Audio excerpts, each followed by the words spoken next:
Përshëndetje. Në pranverë keni me dëgju edhe e kem dëgju gjithmonë këtë zë që e dëgjum. E kemi ditë që bëhet fjalë për një shpend. Po ky nuk është çfarëdo lloj shpendi. Ky është pupuza u pupa e pops. Lirisht mund të themi një nga zogjt më të bukur të mundshëm në planetin Tokë. Përveç që është i bukur, ai përmendet edhe në librin e shenjtë në Kuranin familjarët. U pupa e pops apo pupuza ka qenë informatori kryesor i profetit Sulejman.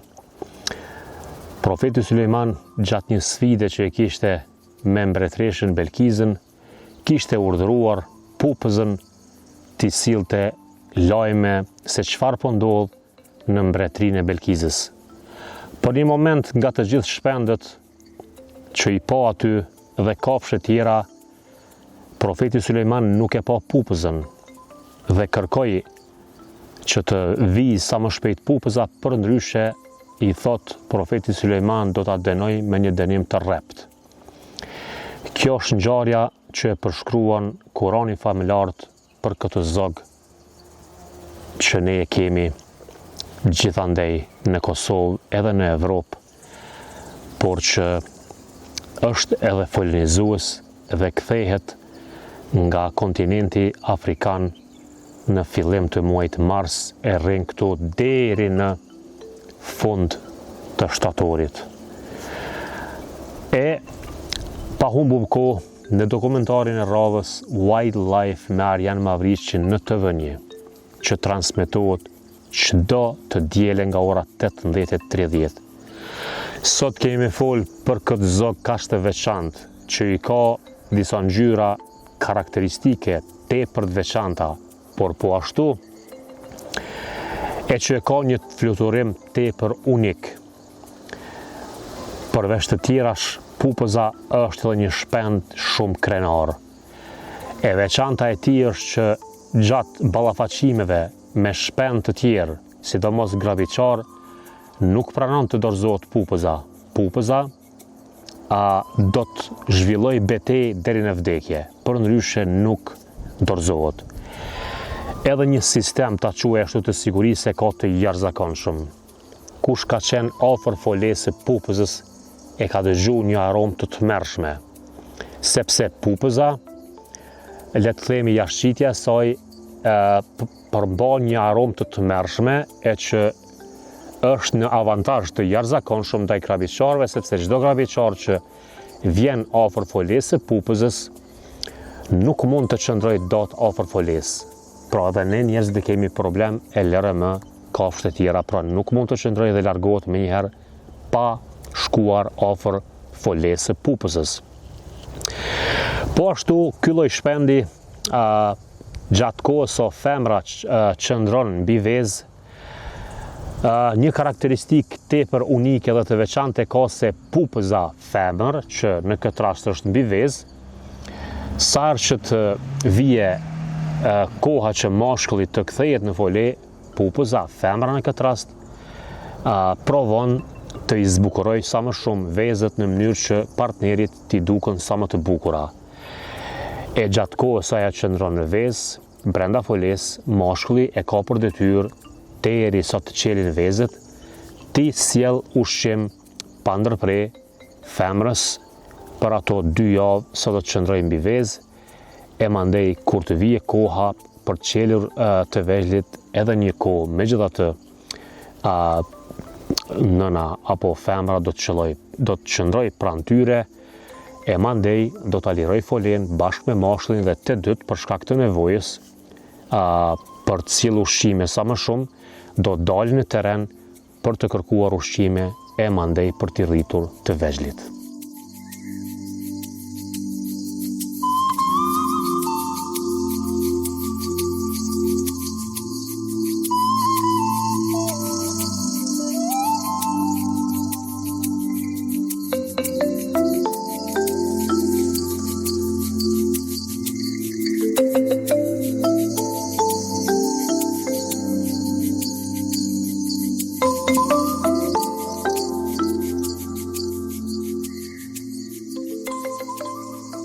Pupëza përveç avantazhit që thash për shkak të aromës së tmerrshme që ka folia e pupëzës, po ashtu sqepi i pupëzës është i gjatë dhe kështu i mundson që të kërkoj fell për insekte pa ndërprer, pra kërkon në tokë dhe asnjëherë nuk zë insekte në ajër siç bëjnë dallëndyshët, bletngrënësit dhe shumë shpend të tjerë. Pra pupëza kërkon pa ndërprer me sqepin e gjatë në tokë e pa lodhur ashtu, edhe është një veçori tepër interesante që insektet apo dëmtuesit më të mëdhenj të tokave bujqësore i zë pupëza. Pra njeriu, ne, raca njerëzore, në këtë rast përfitojmë shumë, sepse pupëza kap insektet më të rrezikshme për tokat bujqësore, më të dëmshme dhe i dërgon në këtë rast tek foleja e saj apo tek foleja të vegjëlve të saj. E keni pa dhe mund ta shihni në video që në shumicën e rasteve ushqimi kryesor përbëhet nga merimanga të ndryshme, po dhe insektet e tjera të cilët janë me plot proteina dhe janë shumë të dobishme apo të shëndetshme për të vegjëlit e saj, pra i dërgon në fole. Përndryshe, pupëza folenizon në shumicën e rasteve në për drunj, në për lisa, i gjen kryesisht zgavrat e lisave të braktisur nga shpend të tjerë, por në disa raste e folenizon edhe në vendet më të çuditshme të mundshme. Për shembull, unë kam arritur ta identifikoj një fole të pupëzës edhe në kulimin e një shtëpie që ishte jashtëzakonshme, po që ku nuk folenizon pupëza, pra nuk ndërton fole me fije kashte apo fije bari siç shohim të bëjnë zoshtë të tjerë, por që po them në shumicën e rasteve pupëza pra zë vend në zgavra të vrimave të lisave të tjerë, edhe kështu i rrit të vegjëlit. E çfarë është me rëndësi që të theksojmë është se në shumicën e rasteve, apo le ta themi kështu, në informacione shkencore ne kem dëgjuar se pupëza pra nuk kthehet në të njëjtën fole. Pra gjithmonë çdo vit ndron fole apo zë vend diku tjetër.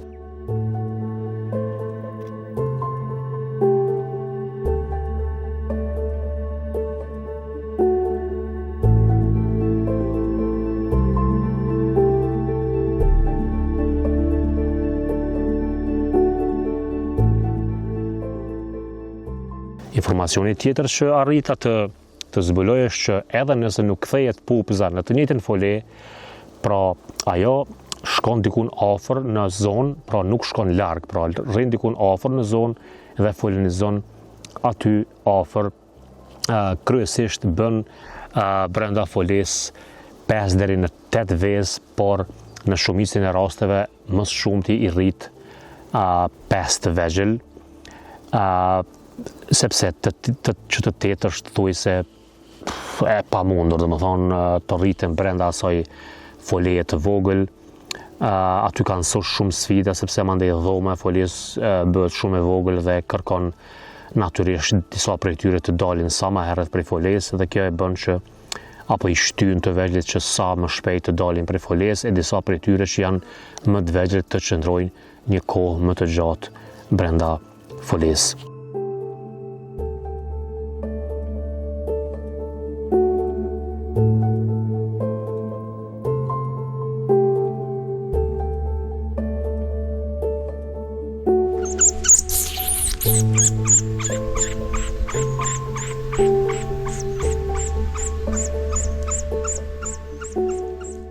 Spektakli i vërtet është kur prindrit dërgojnë pa ndërprer ushqime të vegjëlve të saj, pra nga sqepi i bardh ushqimin në sqep, e që është një moment gjirimi që është krejt unik edhe nuk do koment. Deri me sot kam arritur t'i zbuloj dikun 5 folet të pupëzës. Në të ardhmen unë dua që të bëjmë një projekt, po e quaj ashtu shkencor, bashkë me Ministrinë e Ambientit, si ministria apo si pronare legjitime, le të themi, e këtyre kafshëve, këtyre shpendëve, që andej që në mënyrë që ti unazojmë apo ndonjërs prej tyre dhe ti vendosim GPS në mënyrë që ti ndjekim rrugët e shtektimit të pupëzës, ta shohim se nga Kosova deri në cilin vend të Afrikës po shtekton apo dhe të Azisë, pse jo. Përndryshe, ky lloj zogu nuk e ka problem hiç edhe të jetë të vjedhë pranë zonave ku banojnë njerëzit, pra nuk e ka shumë frikën, vjen edhe shumë afër njerëzit, bile në disa raste dhe folenizon në oborret e shtëpive të njerëzve nëpër Kosovë gjithandej, natyrisht prezente është edhe në Shqipëri. Për të folë për këtë lloj zogu duhet shumë kohë gjatë, po që unë dua që ju më shumë të shihni këtë lloj zogu se sa që unë të flas. Pra, ajo çfarë është më rëndësishme është që fal Zotit ky lloj zogu nuk është i kërcënuar për zhdukje, pra ka një numër i kënaqshëm gjithandej Kosovës, po për të qenë realist nuk vjen çdo ditë njëjtë me numër. Ajo çfarë dua këtu të shtoj është që ka qenë kënaqësi edhe interesant për mua që po të njëjtin zog e kam parë edhe në kontinentin afrikan. Ka qenë kënaqësi, po që nuk është e njëjta si kjo pupëza euroaziatike në këtë rast, po që pupëza afrikane, pupëza është pak më, le të themi, më errët nga ngjyra.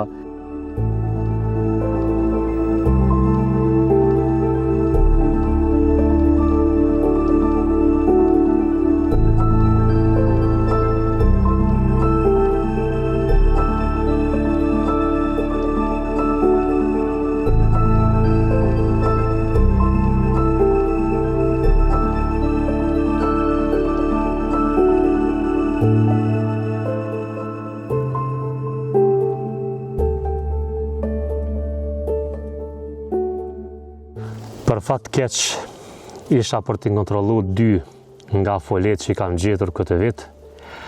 Në njërën folet kam mbetur vetëm se 1 zog, ndërsa 4 të tjerë kam fluturuar. Në folen tjetër kam mbetur 2 zogj, ndërsa 3 të tjerë kam fluturuar.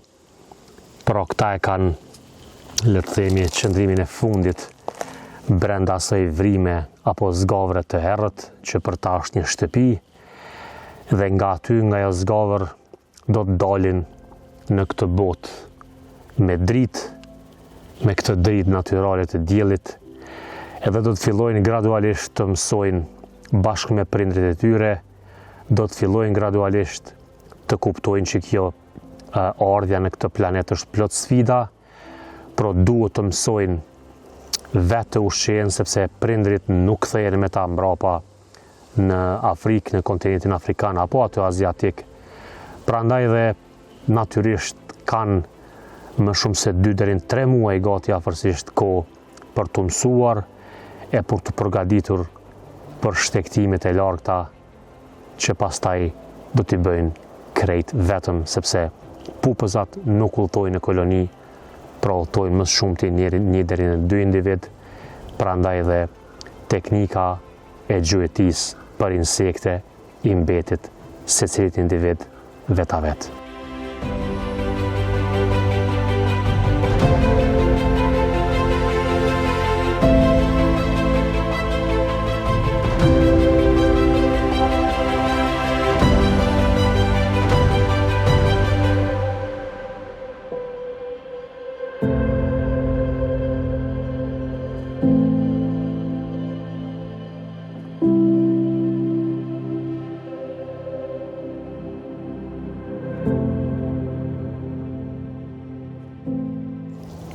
Çdo vit e pres me padurim. Çdo vit kërkoj për një folet të re. Çdo vit më kapin emocionit e njëjta dhe e di që po kthehet po i njëjti zog pupëza. Mezi pres që të vije marsi i vitit arshëm dhe të gjej folet e tjera, ta përcjell prap, ta ndjek prap dhe të shpresoj prap që do të ketë një numër sa më shumë i këtij lloji zogu. Prandaj dua nga këtu t'ju porosis që të gjithë bashk ta ruajmë këtë zog dhe shumë të tjerë, sepse çfarë do të bënim ne pa tengujt e këtyre zogjve në këtë planet?